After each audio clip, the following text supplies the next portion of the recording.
Well, isang mabilisan lang ha. Natatandaan niyo ba yung sinabi ni Magalong na merong mga politiko ang hindi naglalagay ng pera sa bangko para safe silang hindi mabisto? Which is kung dati kasi konti pa ang naniniwala kay Magalong tungkol dyan. Pero simula nung lumabas ang patungkol sa flood control projects ng DPWH, dyan na natin napatunayan na totoo nga yung sinasabi ni Magalong noon at yung patungkol sa mga politikong gumagamit pa ng mga condominium para dun ilagay ang mga pera nila, posibleng totoo talaga yan dahil naman dun sa mga larawan na ipinakita ni Engineer Bryce Hernandez ng DPWH. At ang isa pa sa nakakapagtaka bakit sa balitang naka-freeze ang bangko ng mga diskaya? Bakit nagagawa pa rin nilang ngumiti during sa hearing? Posible ba na ang ilan rin sa mga yaman nila hindi rin sa bangko nakalagay? Well, ano sa tingin nyo mga kapupong? Anyway, ganito pa ang iba pang balita. Si Quezon City Representative Vargas ay nagpahayag ng kanyang pasasalamat kay Pasig City Mayor Vico Soto matapos ang babala nito tungkol sa mag-asawang diskaya. Ayon kay Vargas, mahalaga ang paalala ng alkalde para magsilbing gabay sa mga mamamayan na huwag agad maniwala sa mga salaysay kung walang malinaw na ebidensya. Sinabi ni Mayor Vico Soto na dapat maging mapanuri ang publiko sa anumang pahayag mula sa mga kontratista na sina Pacifico Corley Diskaya at Cesara Sara Diskaya. Binigyang diin niya na dapat laging humingi ng pruweba bago tanggapin ang anumang sinasabi ng sinuman. Kasabay nito, inilantad din ni Mayor Soto ang umano'y irregularidad sa ilang proyekto na pinangangasiwaan ng pambansang kagawaran na may kinalaman sa public works. Tinukoy niya ang tinatawag na diploma system kung saan ayon sa kanya, tila may ilang lokal na opisyal na nag-aalok ng kontrata sa mga pabrika o kumpanya sa paraang hindi malinaw at walang tamang pagsusuri. Nag-ugat ang kanyang pangamba matapos ang ilang insidente ng pagbaha kahit sa mahinang ulan sa iba't ibang lugar. Lumitaw umano rito ang mga problema sa flood control projects, kabilang ang gawaing mababa ang kalidad at maging ang mga tinawag niyang ghost projects. Mga proyektong nakalista ngunit hindi naman makita o hindi natapos ng maayos. Kasama sa mga nasilip ang mag-asawang Sara at Curly Diskaya na sinasabing nakaugnay sa ilan sa mga proyektong ito. Ayon pa kay Mayor Soto, umabot sa 15 kumpanya ang natukoy na maaaring sangkot sa irregularidad na kinasasangkutan ng malaking halaga mula sa pondo ng bayan. Ipinaliwanag ni Soto na sa ilalim ng diploma system, tila ipinapamahagi ang kontrata sa piling kumpanya nang hindi dumadaan sa tamang proseso. Inalala niya na sa unang taon niya bilang alkalde, may naglahad sa kanya na ang sistema ay mistulang pagbibigay ng sertipiko ng completion. Sinabi niya na may mga pagkakataong may nakahandang listahan ng proyekto at nakatalaga na kung aling kontratista ang kukuha nito nang walang malinaw na bidding o patas na pagpili.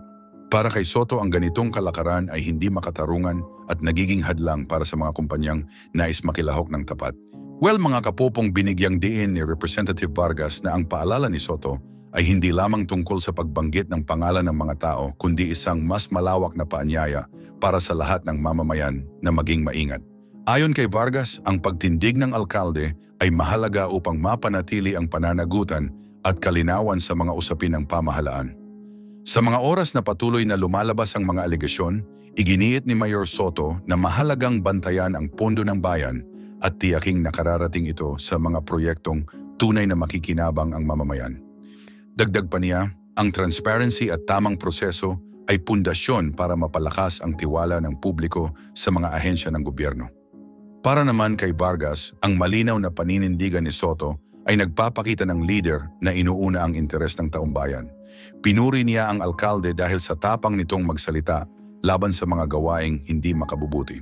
Naniniwala siyang sa pamamagitan ng ganitong mga aksyon, mahihikayat ang ibang opisyal na maging mas tapat at mas bukas sa mga mamamayan. Anyway mga kapupong, ang mga pahayag ni Mayor Vico Soto at Representative PM Vargas ay nagbibigay ng mensahe na mahalaga ang pagiging mapanuri, ang pagsusuri ng katotohanan, at ang pangangalaga sa pondo ng bayan. Actually, ganito kasi yan. Kung bibisita ka sa page ng Voice of Millennials, ngayong araw ay naglabas ito ng mga larawan ni Kiko Barzaga, which is dito nga sa mga larawan na ito nagpuntahan agad ang mga supporters ni Vico upang mag-comment at ipagtanggol si Vico. Pero let's face the reality agad mga kapupong ha. Nasabihin man nating isa kang supporter ni Vico Soto o supporter ka man ni Kiko Barzaga, ang reality kasi Ang pamilya ng dalawang ito ay nasa mundo rin ng politika. Or in short di maiiwasan na gamitin ng mga supporters nito ang kahit anong posibleng gamitin para ipagtanggol ang mga sinusuporthan nila. Pero keep in mind mga kapopong na di nyo naman kailangan pag-awayin tong dalawa na ito. At bugkos dapat suportahan nyo sila dahil ang kanilang layunin dito sa Pilipinas ay gawing maayos ang ating bansa. Anyway, para mas maliwanag ganito kasi yan. Si Francisco Kiko Barzaga, na mas kilala ngayon sa bansag na Congress Miao, ay naging sentro ng usapan matapos niyang ipahayag ang kanyang pananaw hinggil sa pangangailangan ng mas masusing pagbabantay sa mga gawain ng pamahalaan. Si Barzaga na kumakatawan sa ika-4 na distrito ng Cavite ay nanawagan kamakailan sa mababang kapulungan upang silipin si Martin Romualdez kaugnay ng mga sinasabing koneksyon sa ilang kongresista, contractors at opisyal ng Department of Public Works and Highways o DPWH. Matapos nito, mabilis na umani ng reaksyon sa social media ang kanyang pahayag. Maraming netizens ang gumamit ng mga salitang tulad ng Nepo Baby, lalo na sa mga taong umano'y may ugnayan sa public works at contractors. Inihalin tulad nila ang marangyang pamumuhay ng ilan, samantalang marami sa mga proyekto ang naiulat na hindi natapos o hindi gumana ng maayos. Kasabay nito, si Pasig City Mayor Vico Soto ay naglabas ng mas malinaw na detalye hinggil sa mga kahina-hinalang gawain sa loob ng DPWH projects. Sa kanyang formal na pahayag, sinabi niya na may mga contractors na nakakakuha ng kontrata kahit kulang o mababaw lamang ang ipinapakitang dokumento. May mga pagkakataon din umano na nagkaroon ng tinatawag na diploma arrangements, mga papel na ipinapakita para makapasa sa requirements ngunit ginagamit sa maling paraan. Ibinahagi pa ni Mayor Soto ang ilang halimbawa ng irregularidad. Contractors na nagsasubmit ng kulang o walang saysay na dokumento, pinapalaki ang kanilang performance reports at nakakatanggap ng bayad para sa mga gawaing hindi pa tapos o hindi naman tugma sa aktual na proyekto. Sa Senate hearings, umamin ang ilang contractors na konektado sa Diskaya family na sila ay nagbigay ng bayad mula 10% hanggang 25% ng halaga ng kontrata sa ilang DPWH personnel upang hindi maantala ang kanilang mga proyekto. Sa mga pagdinig, sinabi ng pangalan ng ilang engineers gaya ni Alcantara at Bryce Hernandez. Gayon din ang mga kumpanyang St. Timothy Construction Corporation at Alpha and Omega General Contractor and Development Corporation na lumabas sa mga paratang. Mayroon ding mga akusasyon ng tinatawag na mock bidding. Ito ay mga pagkakataon na umano'y konektado o magkaugnay ang mga kumpanyang naglalaban-laban sa bidding, ngunit tila nakaplano na ang resulta mula sa simula pa lamang.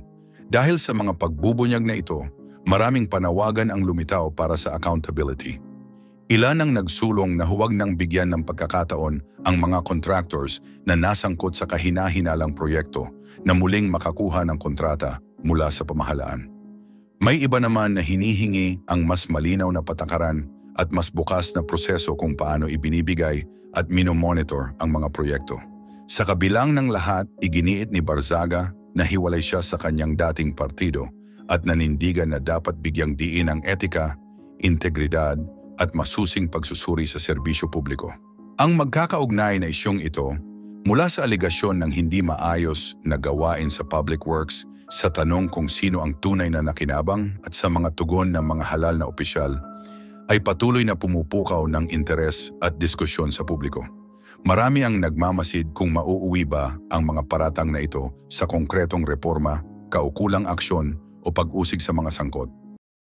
Actually, ganito kasi yan at para sa mga late sa balita, ay paliwanag ko ng mabilisan muna Nung isang araw simula nung magsalita itong si Kiko patungkol kay Romualdez, biglang nag-trending itong batang kongresista na ito dito sa Pilipinas. Bakit?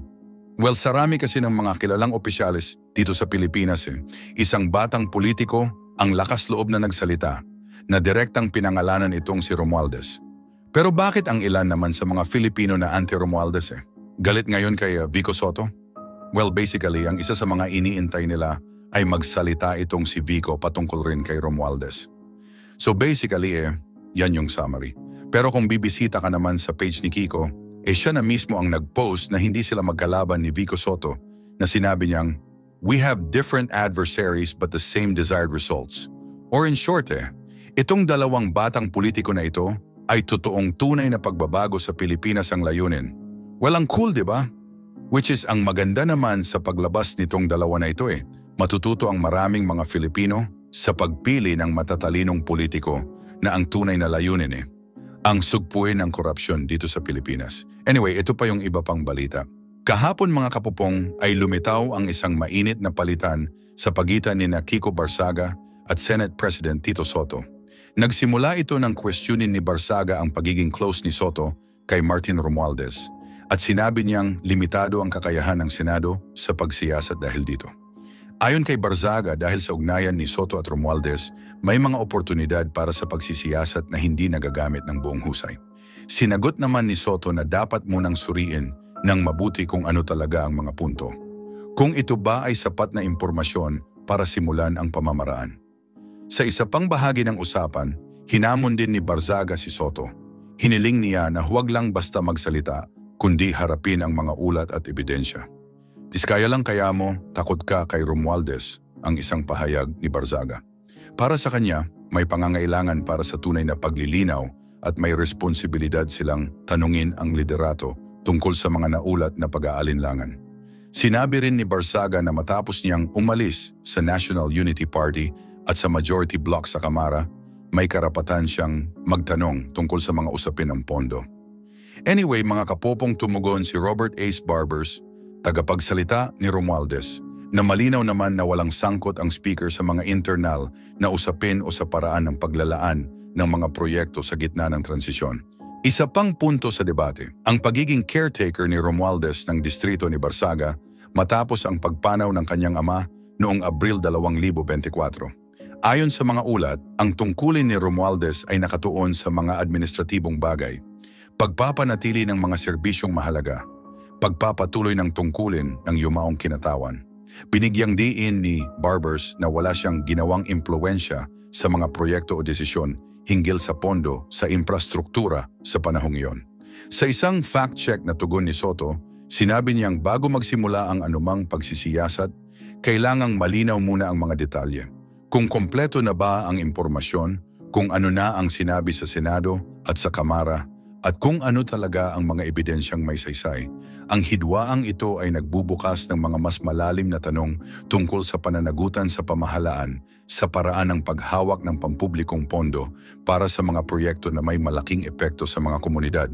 Lumilinaw na marami ang naghihintay ng matibay na paglilinaw, hindi lang dahil sa politika, kundi dahil sa pananaw ng mga mamamayan na karapat-dapat nilang malaman kung paano ginamit ang kanilang mga buwis at kung may pagkukulang sa proseso ng pamamahala dito.